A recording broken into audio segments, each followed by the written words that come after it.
Congressman Rog Gutierrez.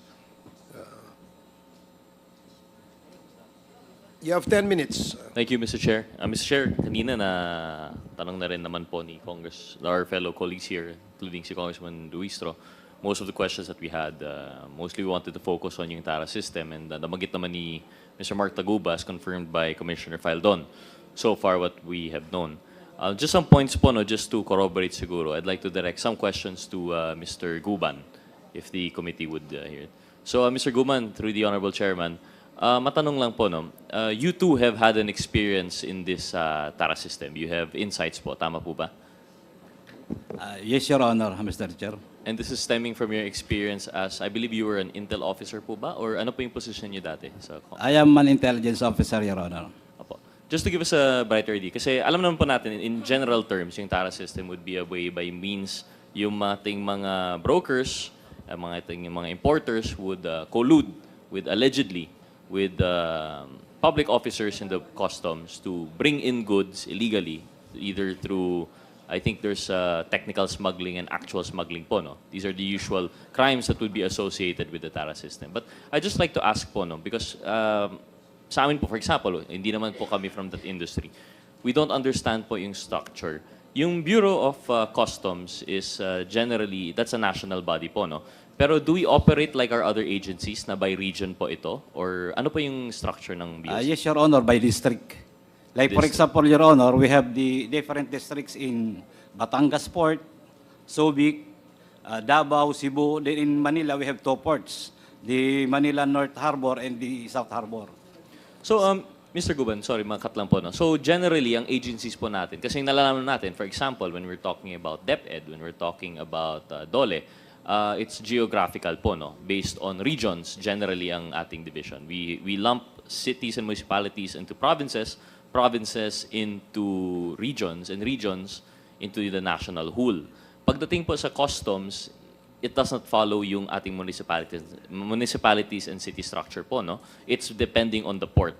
Depending on the port, Your Honor. Not exactly the geographical situation, Your Honor. Okay, so ang pinaka-basic structure natin would be district. The port District, Your Honor. Port And district. we're only talking of seaports po ba? Hindi po kasama yung mga airport? Kasama or- po yung airport, Your Honor. International Airport in Clark, Cebu, Mactan International Airport. Then, of course, the NAIA.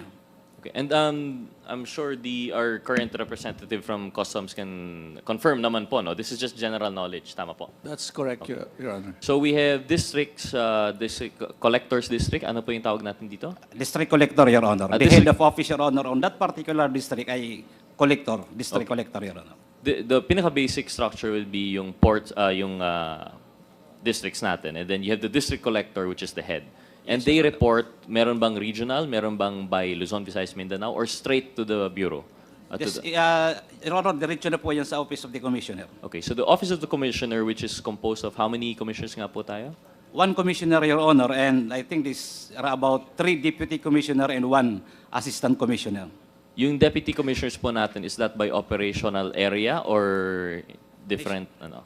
Nationwide, Your Honor. Nationwide, all 3. So 1 commissioner, 3 deputies, and then yung district collectors po natin. Yes, Your Honor. Where does your intelligence office come into play?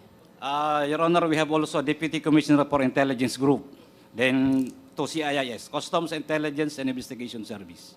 Okay. And ano po yung trabaho ng ating intelligence service?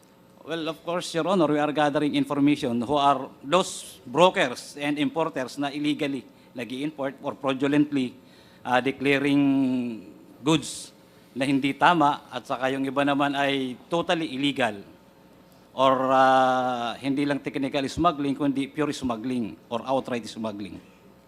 So yung target po ng inyong intelligence work is usually in the outside, yung mga those who would collude po, no, yung importers and brokers. Not only, Your Honor, that includes the inside because we are also working against the customs personnel, Your Honor.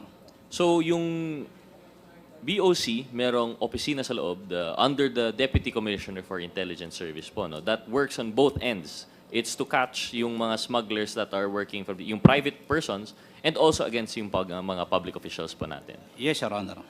And nabanggit po kanina nung ating legal officer po, no? Of course, the legal office would be more on the in the name, legal side po, no? Pero sabi niya, tama po ba, Mr. Legal Officer of the BOC, na you mentioned wala kayong administrative case that you're aware of regarding yung TARA system?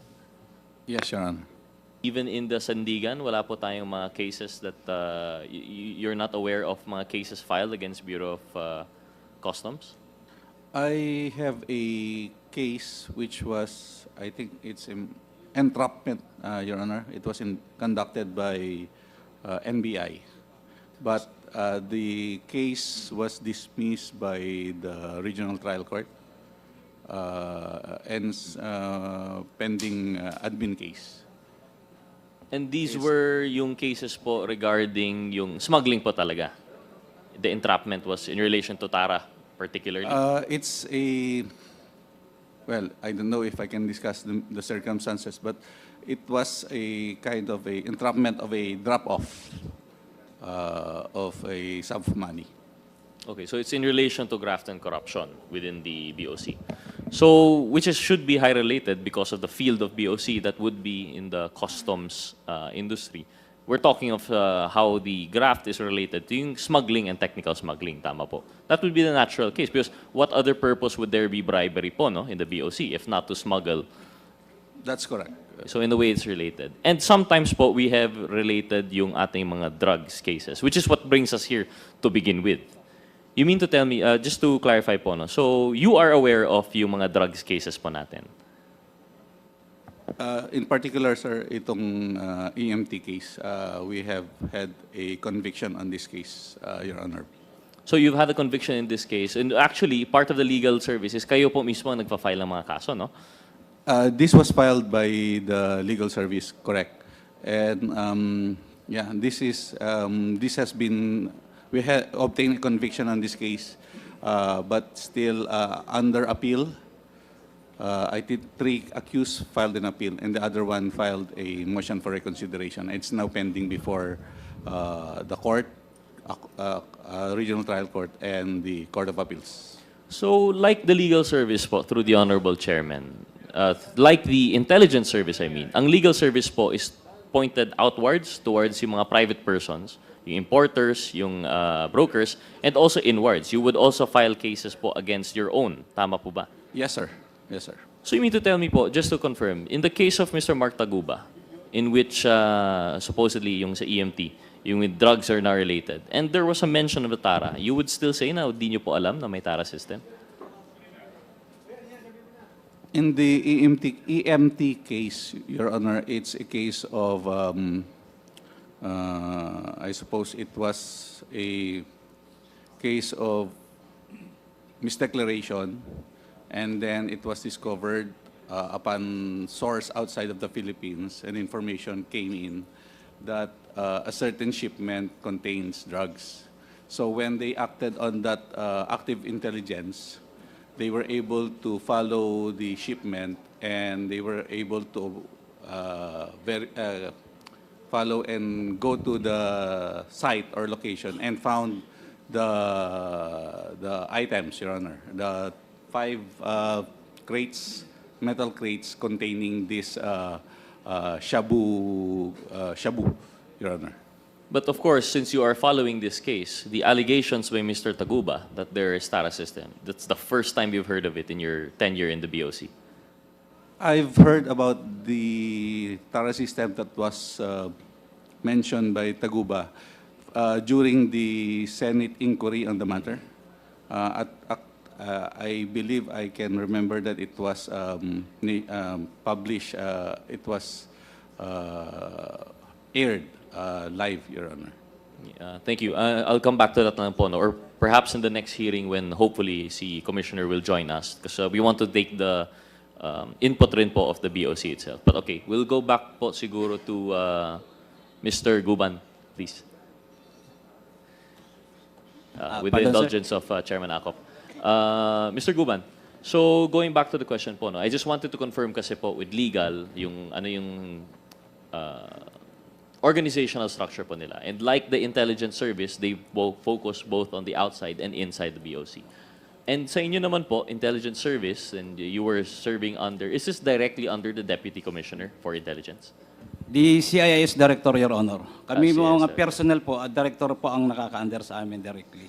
And you operate nationwide po or are you assigned per district? Per district also, Your Honors. So per district, saan ka na-assigned at your last post? During that time at the Port of Manila. Port of Your Manila, Honor. which is the biggest? One among the biggest, Your One Honor. amongst the biggest. So from your, how many years nga po yun, sir, that you mentioned? Your service 17 years. Around 17 years of service in the BOC. In This BOC. was fully intelligence. Yes, Your Honor. And yung TARA system is nothing new to you. Your Honor, wala pa ako sa Customs. I was with Economic Intelligence and Investigation Bureau before I became an intelligence officer in the Customs. TARA system is already there. And it's always been the same, yung red lane, green lane, yellow lane. Before, Your Honor, wala pa yan, asikuda. I think that was during the time of Commissioner Paraino na nag-modernize, din pinalitan na lang selectivity system because of the computerization. So, I think pagkapatapos ni Commissioner Paraino, then the next commissioner, I think that was Commissioner Morales, unti-unti na po nag-modernize, digitalize na po ang custom. So, ginawa na po yung selectivity system. So nagkaroon na po niya ng super green lane, green, yellow, red, orange. Well, Mr. Guban, through the Honorable Chairman, kasi nabanggit po earlier when it was being discovered, I think by Congresswoman Luistro, very particular po no, yung pagbanggit ng TARA together with the expose of Mr. Taguba, na yung TARA po is in relation to the process, may green lane, yellow lane, red lane, and how it's able to ease the inflow of whether it's underdeclared or totally illegal po, no, na smuggled goods. Yun yung na-mention na process. But you mentioned time immemorial. So even before the process of red, green, yellow, even before digitalization, may TARA. What was the very concept of TARA? Kung ganun po. Your Honor, as if na mapabilis ang transaction para yung papel ay bumilis at hindi na masyado higpitan ng personnel. So that is almost the same, Your Honor, partnership. Hindi na examine ng 100%, maybe 10 or 20%. Then at the same time, wag na dumaan masyado sa X-ray. Saglit na lang, then okay na because of the TARA. Then that is also the time, Your Honor, na hindi mo na ngayon madidetect kung ano ang laman ng container, kung ano ang nasa loob. Kahit na anong indeklara nila, baliwala na po sa mga empleyado ng custom dahil connected or may TARA na. So may per container na. So whether or not the process was in relation to digital or mano-mano or kung ano man previous, merong TARA in the sense na there is influence being peddled to connect private persons to public officers to facilitate yung smuggling. Yun po yung basic na sinasabi Yes, Your po Honor, ninyo. that is the very basic. But if I'm not mistaken, kayo po ba, Mr. Guban, or si Mr. Taguba, yung nag-mention na may central command? There was a central command, Your Honor, pero si Mr. Taguba, binanggit niya rin po yan. Nabanggit rin. But you are aware also the central. Can you Yes, that is- elucidate po, ano po yung central command that you're referring to? Well, I think, Your Honor, this started the central command from the time of Commissioner Paildon na kung naglagay silang lahat represented para mapabilis ang proseso. I'm not mistaken, I'm sorry, Your Honor. Pero doon po yun ang central command na sila ang nagbibigay ng go signal to all the districts, including our offices, different offices, kung mali or hahabulin ng container o hindi. Then that was also the experience of Mark Taguba. So it's not innately wrong. Yung central command pala is just a structural thing. That was already part of the structure, Your Honor. Okay, it's a structural thing, but it's the exposure to TARA which lends it to The most abuse. expensive, Your Honor, because it will not be done. Ang TARA doon sa Central Command, if there is no clearance from the higher officer, they will never impose any single centavo there if those people within that command does not have an approval, Your Honor. And maybe just a quick confirmation from Commissioner Faildon that this is the same finding that you've had despite during your tenure? Yes, Your Honor. We created the Central Command to facilitate the processing of, that's one reason, the processing of, for trade facilitation. Number two is, because nalaman ko nga na mayroong TARA system. And every port have their own activity there. That's why the command system is the one who issues yung alert. And the representative of that command center is from the different, there are 6 deputy commissioners. So it's, hindi po siya 3, 6 po siya. So these are the experts, these are our technocrats who are homegrown there, understands the nitty-gritties of importation. They have representative in that command center. And this is headed by Deputy Commissioner Gambala at that time. This was also subject to some court litigation filed by some of the importers, but it was dismissed. In fact, it was also reinstated by one of the succeeding commissioner because it was really good. Kasi ang hirap, 38 ports, kanya-kanyang alert sila eh. We do not want to burden the importation of commodities. That's why the purpose of that CENTCOM, Central Command, is to centralize the issuances of pag i-hold mo yung isang commodity. Kasi that is where the corruption starts. I-alert ka nila and then maglalagay ka para i-release. So we put that purposely to facilitate the trade. Nawala na yung kanya-kanya silang turf. So those representatives coming from the different 6 deputy commissioners' office come up with a collegial decision whether this commodity will be alerted or not. So it is a collegial body. It is also organized to stop the TARA system, whether it become effective or not. That is why we have several apprehensions like the Mighty, who later on we file a case. Nanalo nga po tayo ng 33 billion. We have apprehended several yacht, may aeroplano pa kaming. So those are the result of that. But some importers did not like it because siyempre tatamaan ka kung meron kang nitty-gritties na ginagawa. So it's really the two sides of the coin. Who is nagsasabi ng totoo dito? So I leave it to your judgment whether it is yes, there was a case filed against it, but it was dismissed. The court find it legal and within the authority of the commissioner to put that up. That's why one of my successors instated it later on. Yeah, they called it operation center, but it functions the same. So I don't see it as something that is being projected by other sectors. It was really there to facilitate the trade and to curb the TARA system, Your Honor. Thank you, former Commissioner. So just to clarify po, no, in your opinion, the creation of this operational center was to fight a parang decentralized TARA. TARA within yung mga district. Yes, Your Honor, we did not just create that. During my time, we put CCTVs nationwide in all the ports. So we have eyes on all the ports and all the offices. That's why many people do not like it. In fact, there were hundreds of officials na nahuli namin through that system. Dahil nakatuto kami. And we filed cases, may na-dismiss, mayroon captain ng customs police, nahuli namin dyan sa tara-tara na yan. And was filed a case, dismissed. So, it was doing good when I was the one running it. That's why may mga umayaw doon sa sistema kasi nabago eh. Yung little turf nila in every port, nawala yon.